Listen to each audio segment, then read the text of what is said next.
आज मैं आपको एक ऐसी सच्चाई बताने वाला हूं जो आपके होश उड़ा देगी। अगर आप सोचते हैं कि हमारी लड़ाई सिर्फ पाकिस्तान से है तो आप बिल्कुल गलत हैं। शशि थरूर ने अमेरिका की धरती पर जो बम फोड़ा है वो सिर्फ पाकिस्तान नहीं बल्कि चाइना के साथ हमारी असली लड़ाई की कहानी है।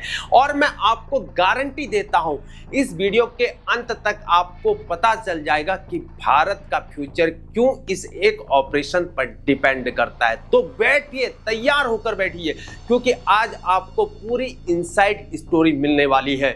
जय हिंद दोस्तों, मैं हूं हीरा परिहार और आप देख रहे हैं देशभक्त डायलॉग। अगर आप चैनल पर नए हैं तो चैनल को जरूर सब्सक्राइब करें, वह वीडियो को लाइक और शेयर करना ना भूलें।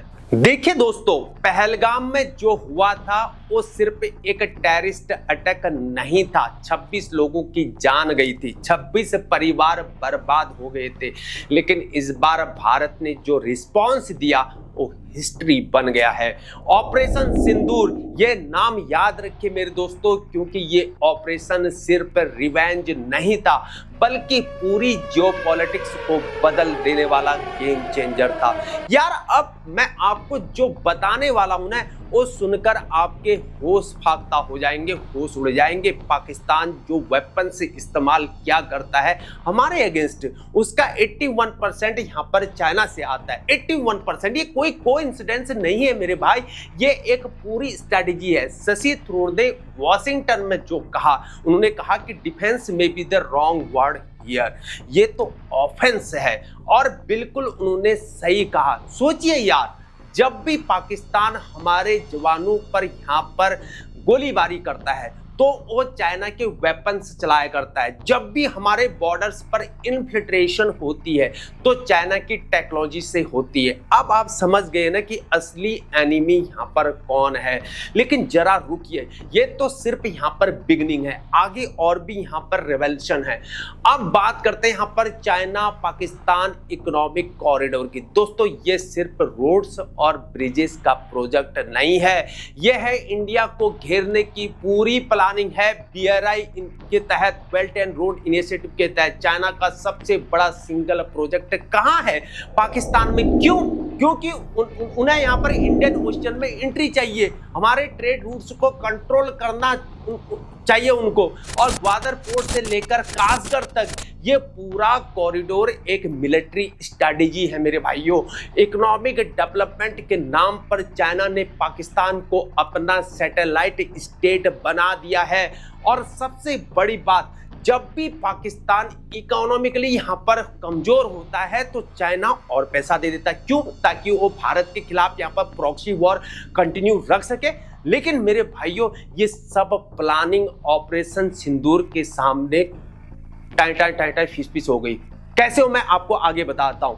अब आती है सबसे गंदी पॉलिटिक्स। यहाँ पर पहलगाम अटैक्स के बाद UN सिक्योरिटी काउंसिल में मीटिंग हुई और इंडिया ने एविडेंस को प्रेजेंट किया टेररिस्ट ग्रुप, टेररिस्ट ऑर्गेनाइजेशन के खिलाफ। लेकिन देखिए चाइना की चालबाजी क्या थी, उसने यहाँ पर पाकिस्तान की यहाँ पर हेल्प करके स्पेसिफिक टेररिस्ट ग्रुप और ऑर्गेनाइजेशन के नाम ऑफिशियल स्टेटमेंट से ही गायब करवा दिए। जैसे मोहम्मद से लेकर लश्कर ए तोयबा तक इन सबके नाम गायब। यह है डिप्लोमेटिक टेररिज्म। एक तरफ वो कहते हैं कि यहाँ पर टेररिज्म के हम बिल्कुल अगेंस्ट है और दूसरी तरफ यहाँ पर टेररिस्ट को यहाँ पर बचाने की कोशिश करता है। डबल स्टैंडर्ड की हद हो गई है। शशि थरूर ने बिल्कुल सही कहा कि China is an absolutely impossible factor to ignore. हम अगर पाकिस्तान से लड़ते हैं तो एक्चुअली हम यहाँ पर चाइना से लड़ रहे होते हैं। लेकिन दोस्तों, हमारे स्ट्रैटेजिस्ट ने इस सब को चाल को समझा था, इसलिए ऑपरेशन सिंदूर इतना यहाँ पर इफेक्टिव था। वो कैसे, वो मैं अब आपको बताता हूं। अब आता है यहाँ पर रियल एक्शन। मई 2025 में ऑपरेशन सिंदूर लॉन्च हुआ और भाई जो हुआ वो देखकर पूरी दुनिया यहाँ पर शॉक रह गई। चाइना के यहाँ पर इंटीग्रेटेड किल चैन सिस्टम थे ना, पाकिस्तान के पास रडार था, GPS, एयरक्राफ्ट, मिसाइल से सब यहाँ पर कनेक्टेड थे। लेकिन हमारी सेना और हमारे साइंटिस्ट ने रियल टाइम में यहाँ पर काउंटर स्ट्रैटेजी को डेवलप किया। 11 पाकिस्तानी एयरफील्ड्स को बिल्कुल टारगेट किया और advanced Chinese air defence system को बिल्कुल बाईपास कर दिया। वो कैसे? Electronic warfare cyber attacks, stealth technology, हमने इन सबको यूज किया और 100+ यहाँ पर टेररिस्ट एलिमिनेटेड हुए। जैसे मोहम्मद के कैंप्स बिल्कुल डिस्ट्रॉय हो गए और लश्कर ए तौबा के यहाँ पर जो ट्रेनिंग सेंटर थे वो फिनिश्ड। हिजबुल मुजाहिदीन के यहाँ पर जो स्ट्रॉन्ग होल्ड्स थे वो भी क्लियर्ड। और सबसे बड़ी बात, पाकिस्तान ऑक्युपाइड कश्मीर में भी यहाँ पर ऑपरेशंस, चाइनीज टेक्नोलॉजी बिल्कुल फेल और पाकिस्तानी डिफेंस बिल्कुल फेल, लेकिन इंडियन करेज और स्ट्रेटेजी बिल्कुल सक्सेसफुल। ऑपरेशन की मिलिट्री सक्सेस के बाद आया यहाँ पर diplomatic master stroke. All party parliamentary delegation का यहाँ पर वॉशिंगटन विजिट हुआ और साथ में यहाँ पर शशि थरूर के लीडरशिप में यहाँ पर कांग्रेस के, बीजेपी के, टीडीपी के, शिवसेना के, जेएमएम के और लोक जनशक्ति पार्टी के सब एक साथ और नेशनल प्रेस क्लब में यहाँ पर एक प्रेजेंटेशन। यहाँ पर सीनेटर कॉरी बोकर और सीनेटर क्रिस वैन हॉलन दोनों यहाँ पर US senate foreign relation committee के मेंबर्स, और उन्होंने टेररिज्म को यहाँ पर कंडेम किया और भारत के सेल्फ डिफेंस राइट को यहाँ पर सपोर्ट किया। और deputy secretary of state Christopher Landau के साथ डिटेल्ड ब्रीफिंग, पहलगाम अटैक के एविडेंस शो यहाँ पर किए गए और पाकिस्तानी स्टेट कॉम्प्लिसिटी यहाँ पर प्रूव की। और सबसे इंपॉर्टेंट बात, अमेरिका को ये समझाया कि ये सिर्फ इंडिया पाकिस्तान इशू नहीं है, ये चाइना वर्सेस डेमोक्रेटिक वर्ल्ड का इशू है। और Indian America treasure Poonam Sharma ने सेशन को यहाँ पर मॉडरेट किया और पूरी अमेरिकन मीडिया के सामने भारत का केस को यहाँ पर प्रेजेंट किया गया। और साथ में फॉरेन एम्बेसडर तरनजीत सिंह संधू भी यहाँ पर डेलीगेशन के एक पार्ट थे। एक्सपीरियंस और एक्सपर्टीज का यहाँ पर एक परफेक्ट कॉम्बिनेशन। दोस्तों अब समझिए कि ये ऑपरेशन क्यों इतना गेम चेंजर है। पहले भारत यहाँ पर रिएक्टिव था, अटैक हुआ और यहाँ पर कंडेमनेशन की और डिप्लोमेटिक प्रोटेस्ट किया, द एंड। लेकिन ऑपरेशन सिंदूर के बाद क्लियर मैसेज गया, अब किसी भी टेररिस्ट अटैक का जवाब यहाँ पर मिलेगा और न्यूक्लियर थ्रेट्स से हम बिल्कुल डरने वाले नहीं हैं। भारत का डॉक्ट्राइन बिल्कुल क्लियर है, स्टेट स्पॉन्सरशिप और टेररिस्ट में कोई भी डिफरेंस नहीं है।